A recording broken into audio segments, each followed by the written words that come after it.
بسم الله الرحمن الرحيم. موضوعنا ما تقاضنا انه وعشر كسب سنة الكتريستية simple circuit 10 كنا كواد lesson 1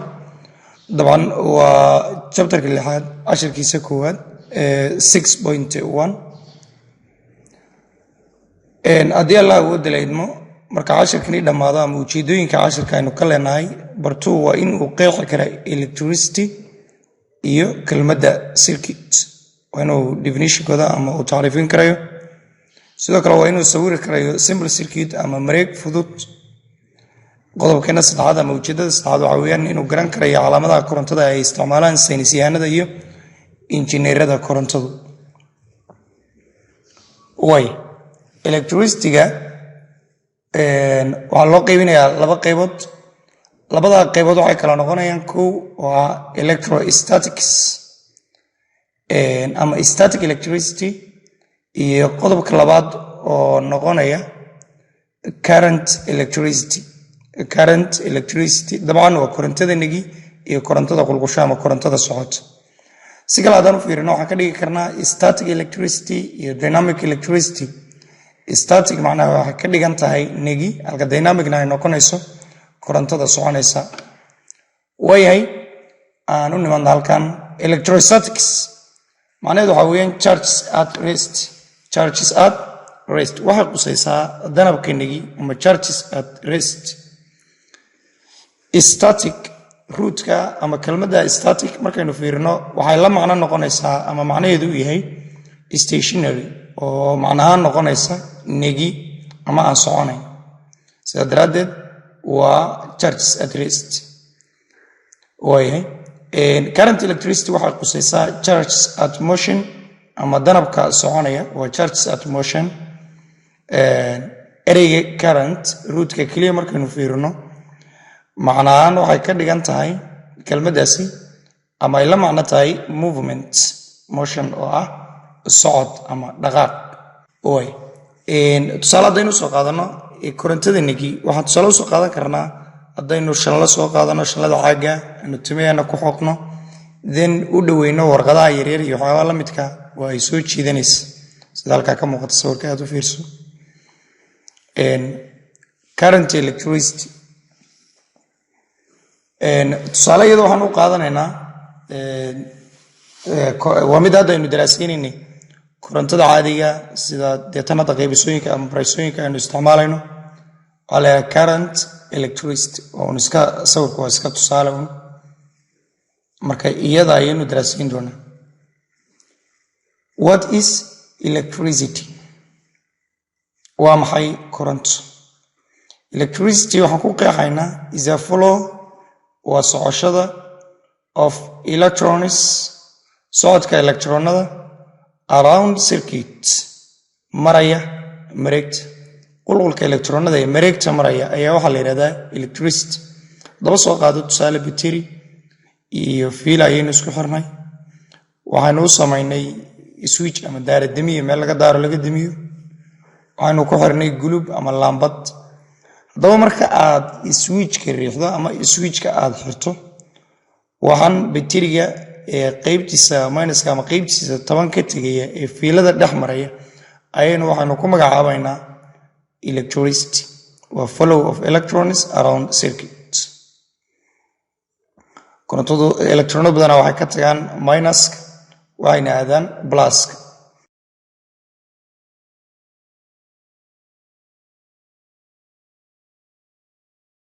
وهي موضوع حاجه waa simple circuit ereyga circuit af Soomaaliga waa mareeg waa maxay circuit hadaba mareeg waa pathway dariiqada at which the charged particles taasi oo saxarada danabaysan charged particles kan dabcan waa electrons move ay ku socdaan dariiqa electronadu ay marayaan ee waxa lagu magacaabaa circuit mawduuc marka simple circuit oo noqonaya af Soomaaliyan mareeg fudud afka Soomaaliga simple circuit waxa tirada mareeg fudud waxayna ka kooban tahay mareeg fudud marka la yiraahdo waxyaabaha ay ka kooban tahay waxa ugu horeeya Number 1 afar qodob weeyaan qodobka koowaad waa source ama voltage way voltage halkan batteriga inoo metelaya ku dhufo si aan u aragno shaqada bayterigu uu qabanayo voltage waxaan leenahay shaqadiisu waxa weeyaan to drive the charge along the wire waa inuu ku dhaqaajiyo charge-ga waa awoodda dhaqaajinaysa danabka fiilada ku dhaqaajinaysa ayaa waxaa la yidhahdaa voltage sida tusaale ahaan waxaan voltage source voltage ka mid ah bayterigii noocyadiisa kala duwanaa kan tooshashka oo kale kan gawaarida oo kale kuwa mobilka inuu ku shaqeynayo solarkii oo kale generatorkii waa source dhammaantood waxaa la isku yidhahdaa source of voltage waa ilaa voltageka uu ka imaan karayo okay dib inoo celi qodobka labaad ama number 2 waxaan leenahay conducting path wires waa filooyinkii dabka gudbin leh filada ku dhufo marka okay filada shaqadeedu maxay tahay carry the charge waxay qaadaa danabka from one terminal of the power source to the appliance and back to the other terminal of the power source waxay ka qaadaysaa bayteriga dhinaciisa appliance-ga ama shayga isticmaalahay soo marinaysaa then bayteriga ku soo celinaysa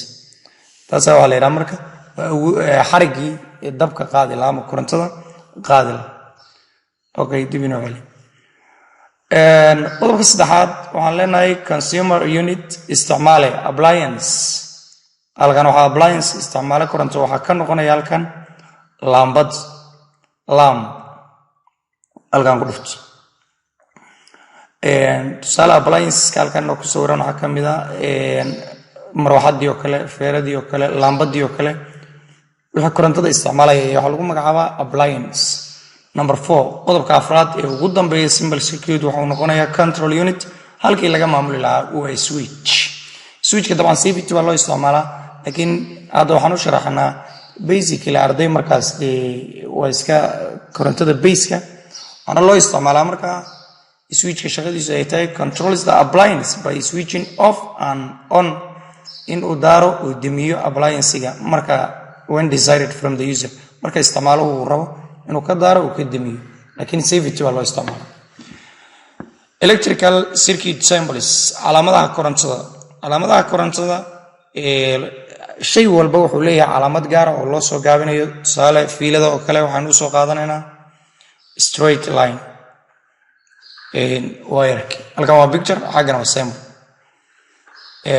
calaamadda marka fiilada la soo qaadanayo waxaan ku xujsaa calaamadda labaad waa cell waxaa la oranayaa unug dabcan unugu waa qotin 10 iyo qotin 20 ama plus iyo minus bayteri way ka dhigan tahay cell ayaa la oranayaa simple cell ama waxaad tirahdaa dry cell bayteri waa maxay bayteri waxaa la yidhahdaa number of cells sida saynis ku yaqaano waa dhowr unug marka la isu geeyo ayaa waxaa la yidhahdaa bayteri calaamadan ayuu leeyahay dabcan number of cells waa 2 iyo in ka badan dabcan kaa waxaanoo tirahdaa simple cell or dry cell unuga qalalan bale ama unuga engegan ayaan ku magacaabayna switchku waa daaradimiye waa meesha korontada laga daari lahaa laga demin lahaa ama open ama close switchka calaamadan aynu isticmaalayno waa off iyo on daban daaradimiyaha aynu naqano caadiga waxaanu ku xiga lamp ama bulb oo guluubka dabcan laambada noocyadooda kala duwan motor oo afka Soomaaliga lagu yiraahdo dhaqaajiye isagana calaamadaas ayaynu u soo gaabinaynaa waa calaamada motorka loo soo gaabinayo waxaanu ku xujsaa saacadda la yiraahdo voltmeter maxay qabataa measure is the voltage xoogga korontada ayay cabirtaa saacaddan calaamadaas ay leedahay ammeterku muxuu qabtaa measures the current saacaddan waxay cabirtaa qulqulka korontada ayay iyaduna cabirtaa current-ga marka saacaddii hore voltage-ka cabirays way calaamada kale inuu ku xigta waa resistor caabiya af Soomaali ahaan limits the current dabcan current-ga ayuu xadida calaamada ayuu leeyahay waxaa jira nooc kale oo lagu magacaabo variable resistor oo ah caabiya doorsoma isna calaamadan ayuu leeyahay labadu waxay ku kala duwan yihiin wuxuu leeyahay fixed value tusaale ahaan 20 ohm oo kale laakiin kan waa variable resistor variable value qiimihiisu waa doorsome oo tusaale wuxuu ka bilaabanayaa 1 ohm up to 100 ohm oo kale ilaa 100 ohm oo kale hadba meel ayaad gaarsiinaysaa resistance-giisa fuse ayaanu ku xiga oo protective device ama aalad loo isticmaalo طبعا variable resistor-ka picture ahaan sidaan u noqonaya slide-kaas ayaa la dhaqaajinaya dabcan waxay ku xiran tahay hadba fiilada dhererkeedu intay leegtahay ayaa resistance ku xiran yahay haddii aad rabtid resistance-ga inaad badisid dhinacaas ayaad u wadaysaa haddii aad rabtid resistance-ga inaad yaraysidna fiilada lengthkeeda ayaad soo gaabinaysa labada nooc ayuu resistor-ku u qaybsamaa kanina waa picture-ka ama calaamadda views-ka loo soo gaabinayo intaa waxay ka badan waxaynu ku baran doonaa haddii allah ugu dalaydno fasalka form 3 aynu ku booqan doonaa insha allah drawing circuit samples sidee loo sawiraa circuit drawing ma markaan doonayo inaan connection isku xiran inaan sawiro tusaalaan hadda waxaan haysanaa halkan bayteriyo kale lambadii iyo switch iyo wayarkii isku xireeyay intaas ayaa meesha inoo ka muuqata marka calaamadahan waxaan u sawirana symbols bayteriga waa kan calaamadaas bayteriga loo soo gaabinaya bayteriga waa kan switch isoo close iyo open laambadana sidaan u soo gaabinaysa dee wayarkii isku xireeyana fiiladiina wataa wayarka ka samaysan marka waxay ka dhigan tahay kuwani picture ahaan ama sawir ahaan qof kasta ma samayn karo picture-ka marka la yiraahdo laakiin qof kasta wuxuu samayn karayaa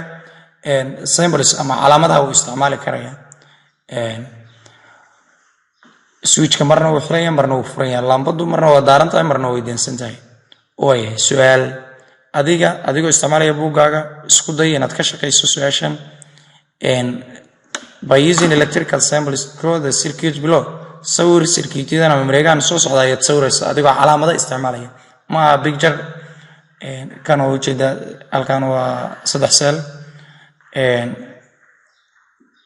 switch baa ku xiran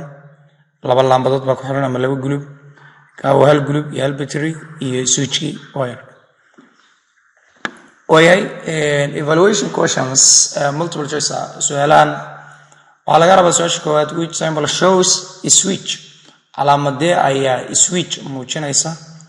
calaamadda switchka laga rabaa dabcan waa goobo geli qodobka saxda ayaad ka dooranaysaa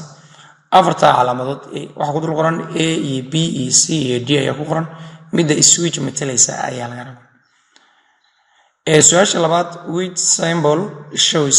fuse calaamadee baa muujinaysa fuse-ka waxaan dheeray waa protective device dabcan safety device-ka markaynu baranayno ayaan si fiican uga bogan doonaa laakiin hadda calaamad ahaan un baan isu baraynaa calaamadda fuse-ka ayaad ka dooranaysaa afartan calaamadood qodobka saddexaad ama su-aasha saddexaad ugu dambeysa device-ka ayaa loo isticmaalaa to measure the current-ga in lagu cabiro device-ka loo isticmaalo ayaa laga rabaa device-kan haysano waxay kala yihiin device dabcan waa instrument ama aaladda loo isticmaalo laga rabaa voltmeter ammeter resistor iyo switch casharkeena intaasuu ku dhan yahay wasalaamu allaahi calaykum inta casharkan cashar la mid aynu ku kulmi doono waxaan idiin rajaynayaa guul dadaal baana inoo ballana wasalaamu allaahi calaykum